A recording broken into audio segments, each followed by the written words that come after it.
Éric Charles, donc parmi vos patientes Mmh. qui ont donc des maladies un petit peu à distance, qui ont pu rechuter ou se présenter d'emblée avec ce qu'on appelle des métastases, vous avez vu ces dernières années, des, exemples de rémission complète, de guérison, de patients dont la maladie a disparu, n'est pas réapparue, c'est des choses qui dans votre quotidien ont Bien une sûr. réalité? Alors on en a tous, maintenant il faut être très humble et très honnête, c'est pas la majorité de nos patientes, mais c'est ça, qui nous fait au quotidien garder cette motivation, cette implication, cet espoir. C'est parce que notre propre expérience en tant que médecin, clinicien, thérapeute, fonction que je partage avec Gilles, c'est qu'on a vu et on voit encore ces patientes arriver avec des maladies disséminées, dont les traitements permettent une disparition complète de cette maladie et qui dure dans le temps, à 1 an, à 2 ans, à 5 ans, à 10 ans, voire même à 15 ans. Et ce temps sans maladie nous est effectivement extrêmement porteur d'implication et de motivation. Bien sûr que ça existe. Maintenant, il y a aussi celles qui, malheureusement, au cours de toutes ces années, vont avoir besoin d'un changement de traitement. Un peu, vous l'avez évoqué, comme une maladie chronique. C'est comme les diabètes, les polyarthrites rhumatoïdes, les scléroses en plaques. Il y a un moment, il faut adapter les traitements puisque ça marche un moment et puis à un moment, il y a un phénomène d'échappement, de résistance et on modifie le traitement. La dose d'insuline doit être modifiée dans le diabète. Les nouveaux médicaments doivent être, entre guillemets, proposés dans, la polyarthrite rhumatoïde. Toutes ces maladies chroniques ont cette particularité de jamais avoir un seul traitement pour toute la durée. Non, il y a une succession de traitements, à nous aussi de réfléchir à la meilleure des séquences et de cette succession de traitements, on le fait en permanence. Mais encore une fois, ce n'est pas parce qu'on a une maladie, entre guillemets, disséminée, métastatique, que l'espoir n'est pas là, loin de là, Il faut reprendre l'espoir dans une vie prolongée, la plus normale possible, voire même une curabilité dans certains cas, et au prix aussi de la meilleure des qualités de vie. Merci Et donc le meilleur moyen, c'est la transition qui me paraît intelligente, de ne pas avoir à subir ces rechutes, de ne pas avoir à vivre cet événement dramatique, qui est la rechute de la maladie, qui peut survenir des mois ou des années après, c'est de l'éviter au départ. C'est donc ce qu'on appelle les traitements adjuvants, on en a parlé un peu tout à l'heure, c'est-à-dire préventifs. Et dans ce domaine des tumeurs hormonodépendantes, il y a eu aussi des actualités récentes extrêmement intéressantes. Alors c'est d'ailleurs à peu près toujours le même schéma. Les progrès commencent par ce dont vous avez parlé, c'est-à-dire les maladies avancées. C'est là où vont être réalisées finalement les études cliniques qui vont fonder les progrès en question et qui vont établir la preuve que tel ou tel nouveau traitement, en combinaison souvent avec les traitements existants, notamment les traitements hormonaux, fait mieux que l'ancien traitement qu'on appelle le traitement de référence. Et puis ensuite, on se dit, ben, finalement, ce qui se passe pour la maladie métastatique, par exemple, c'est-à-dire lorsque je vois des anomalies dans le poumon, dans le foie, et cetera, que je peux mesurer sur un scanner et que je vois diminuer sous l'effet des traitements, est-ce que je pourrais pas transférer cette idée à la situation qu'on appelle adjuvante, c'est-à-dire la situation dans laquelle la personne a été opérée, on n'a pas de traces de la maladie dans l'organisme, le PET scan est normal, le scanner est normal, la scintigraphie, tout ce qu'on voudra ne montre pas de traces de la maladie, mais on dit à la personne malade, écoutez, le problème c'est qu'il peut y avoir des petites cellules qui sont parties dans l'organisme, parce que c'est la nature du cancer de faire ça, de pouvoir aller à distance dans l'organisme.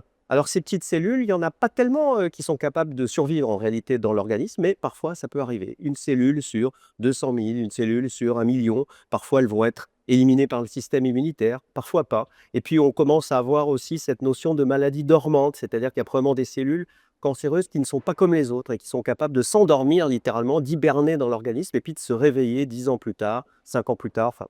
Et l'idée, c'est au fond, de la même manière qu'on a traité une maladie qui se voyait, est-ce qu'on ne pourrait pas imaginer de traiter une maladie qui ne se voit pas dans le but de l'éliminer? Alors évidemment, toute la difficulté, c'est de savoir si elle existe ou pas, cette maladie.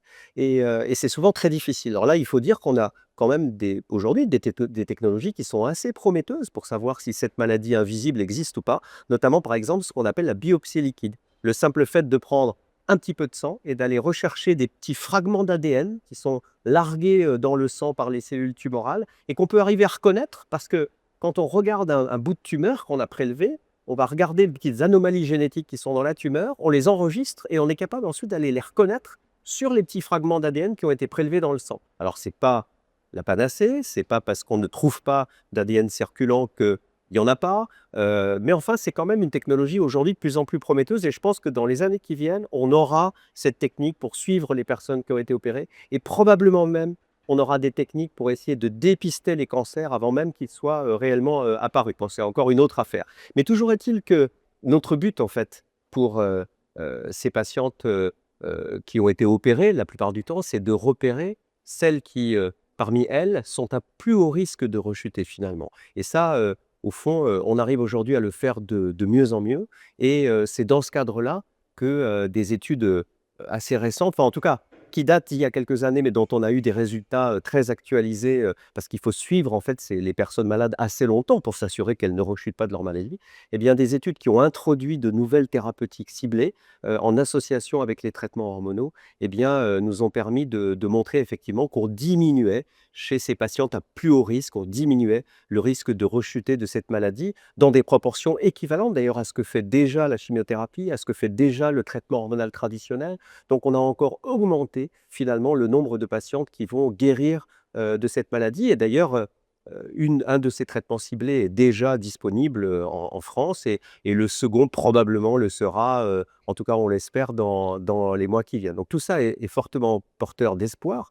Et je voulais en profiter, Éric Charles, pour vous demander la chose suivante. Au fond, parmi les personnes qui nous regardent, certaines se disent: «Mais enfin, toutes ces nouveautés dont il parle, toutes les avancées technologiques et cetera, est-ce que nous, en France, on est susceptibles d'en bénéficier? Est-ce qu'on au contraire, est-ce qu'on va être laissé sur le côté, de la route, et cetera?» Alors, dans votre pratique, c'est l'accès à l'innovation en France. Non, l'accès à l'innovation, c'est très large et c'est très vaste, mais c'est vrai qu'il faut d'abord rassurer. Nous avons en France un système assez extraordinaire de possibilités d'accès précoce, de manière en plus 100% pris en charge, hein, par la sécurité sociale. Parce qu'effectivement, l'innovation, elle peut se payer, et c'est notamment le cas dans les pays outre-Atlantique.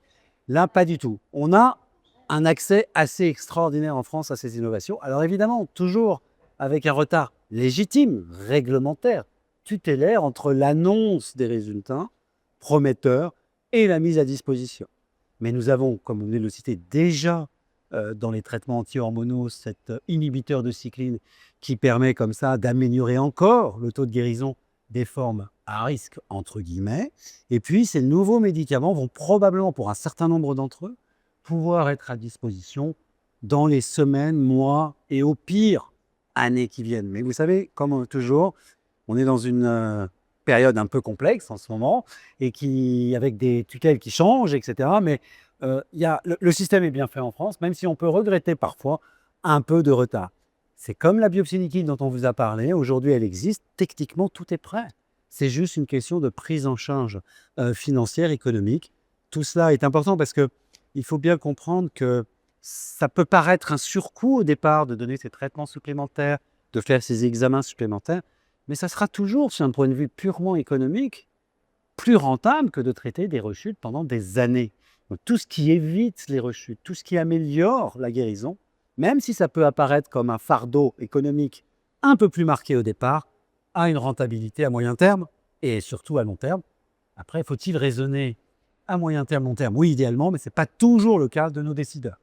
Et en tout cas, c'est rarement le cas dans le cadre du budget de la nation, Voilà. à supposer qu'on puisse le voter. En tout cas, nous serons toujours, aux côtés de la communauté NAE pour, vous faire part, de ces avancées et essayer de propager l'espoir parce que ça aussi, c'est notre vocation à nous.